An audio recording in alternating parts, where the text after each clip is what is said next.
पंचैरी, मोंगरी, दो बड़े खूबसूरत इलाके हैं उधमपुर के, लेकिन इन दोनों इलाकों के लिए जो रास्ता उधमपुर से जाता है उस रास्ते की हालत बहुत ख़राब है, खस्ता हालत है। सिंगल लेन रोड है और लगातार हम पिछले 4 साल से पंचैरी और मोंगरी के इस इलाके में आ रहे हैं और इन 4 सालों में हमने एक चीज़ लगातार नोटिस की है कि वो धुरंधर जो खुद को पंचैरी, मोंगरी का नेता बताते हैं, या वो धुरंधर जिनकी जिम्मेदारी पहले पंचैरी और मोंगरी की थी, जिन लोगों की दावेदारी इतनी कमाल की है, जब आप उनकी दावेदारी सुनते हैं तो आपको लगता है कि जन्नत बन गया होगा पंचैरी और मोंगरी। जमीन पर जब आप आते हैं तो सिंगल लेन रोड है और इस सिंगल लेन रोड की भी खस्ता हालत है। रोड में खड्डे हैं और खड्डे ही नहीं है बल्कि अब जब बारिश हुई है तो बारिश के चलते बहुत सारी जगहों पर लैंडस्लाइड आया है और लैंडस्लाइड आने के कारण सिर्फ रास्ता साफ किया गया है।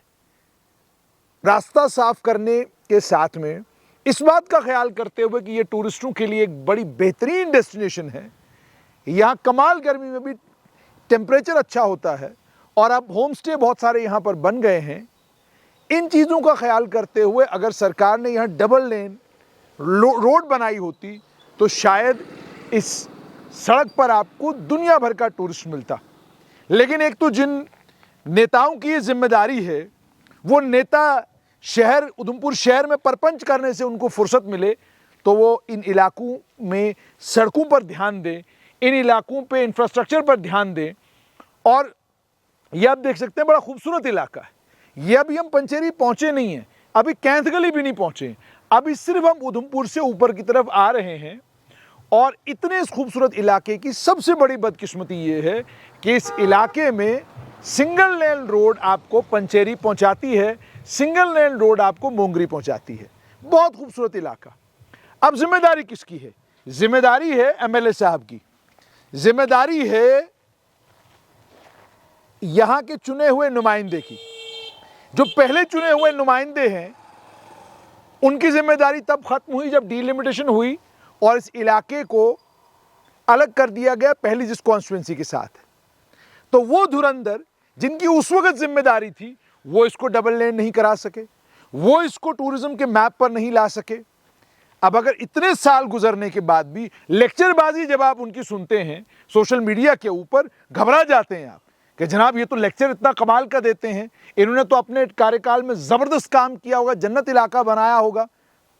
लेकिन जब ज़मीन पर आते हैं, धरातल पर आते हैं, तो आपको दिखता है कि जम्मू के इलाकों के सबसे बड़े दुश्मन कौन हैं, इसका फैसला आपको करना है, जनता को। क्या सरकारें जिनकी जिम्मेदारी थी पॉलिसी बनाने की, या वो नेता जिनकी जिम्मेदारी ही थी कि जब पॉलिसी बन रही है आप जोरदार तरीके से वकालत करते इन इलाकों की, ताकि इन इलाकों में पर्यटन का जो पोटेंशियल है उस पर्यटन के पोटेंशियल को अभी तक एक्सप्लॉइट किया गया होता। लेकिन क्या आपने अपनी जिम्मेदारी निभाई? बिल्कुल नहीं।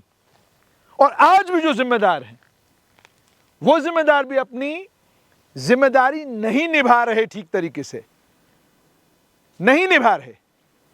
और इन इलाकों के साथ जो जुल्म और सितम है, इस जुल्म और सितम के लिए जम्मू कश्मीर सरकार या कश्मीर घाटी के नेता नहीं बल्कि इन इलाकों के चुने हुए नुमाइंदे हैं। अगर आप जोरदार तरीके से इन इलाकों की बात करते, केंद्र में आज भारतीय जनता पार्टी की सरकार है, यहां पर एमएलए तमाम बीजेपी के हैं, तो क्या आपके लिए अब भी मुश्किल है? भाई तब तो समझा जा सकता था भाई केंद्र में कांग्रेस की सरकार है, आपकी चलती नहीं थी, आज तो चलती ही आपकी है। अगर ये आपकी चलती है कि इतना खूबसूरत इलाका सिर्फ सड़क ना होने की वजह से या सड़क खराब होने की वजह से यहां अगर टूरिस्ट नहीं आ रहा, तो ये बदकिस्मती केवल और केवल इस इलाके की नहीं है बल्कि आपकी भी है। और इस इलाके में एम्प्लॉयमेंट जनरेशन, कितने काम हो सकते हैं, लेकिन प्राथमिकता नहीं है। बहुत सारे होम स्टे यहां बन चुके हैं, लेकिन होम स्टे का फायदा तब है जब सड़कें उस तरह की बने जिस तरह की सड़कें गुलमर्ग, सोनमर्ग, पहलगाम और कश्मीर घाटी के अलग अलग इलाकों में देखने को मिलती है।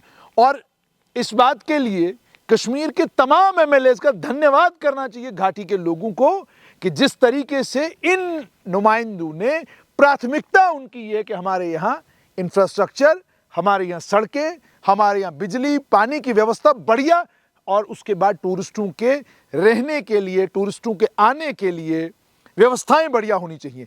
इसीलिए घाटी में दुनिया भर का टूरिस्ट आता है। तो अगर सरकार ने जम्मू संभाग को इग्नोर किया है, वहीं पर यहाँ के चुने हुए नुमाइंदों ने भी इन इलाकों के साथ कोई ज़्यादा इंसाफ नहीं किया है। अगर किया होता तो सोशल मीडिया के माध्यम से लोगों को नहीं पता चलता कि पंचेरी और मोंगरी तो बड़े खूबसूरत और ठंडे इलाके जम्मू संभाग में हैं, और ये केवल 1.5 घंटे का राइड है जम्मू से, 2 घंटे का राइड है जम्मू से। अगर सड़क अच्छी हो तो 1.5 घंटे में आप पंचेरी और मोंगरी पहुंचते हैं। सवाल पैदा ये होता है, क्या भारतीय जनता पार्टी के नेता अब अपनी जिम्मेदारी को समझेंगे और जबरदस्त जोर लगाएंगे, दबाव डालेंगे सरकार के ऊपर कि पंचेरी और मोंगरी के और उसके साथ में जो बाकी इलाके जुड़े हुए सटे हुए इलाके हैं, उनके लिए बेहतरीन रोड इंफ्रास्ट्रक्चर बनाइए, ताकि पर्यटकों को ये पता चले कि घाटी में अगर बेहतरीन जगहें हैं, सुंदर जगहें, ठंडी जगहें हैं, जम्मू संभाग में भी इन ठंडी जगहों की कोई कमी नहीं।